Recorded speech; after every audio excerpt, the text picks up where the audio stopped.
So ayan guys, tapos na. We are ready to eat. But before you eat, don't forget to pray. So ayan guys, kain na.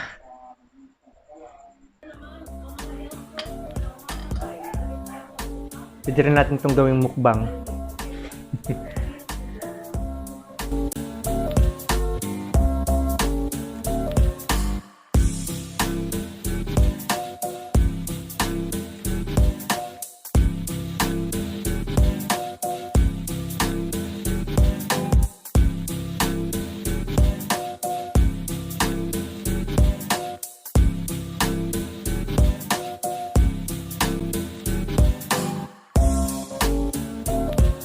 One eternity later. So yun guys, after 10 minutes, Wow! ubus na. Yan ang vlog natin ngayon. Di yan. Joke lang.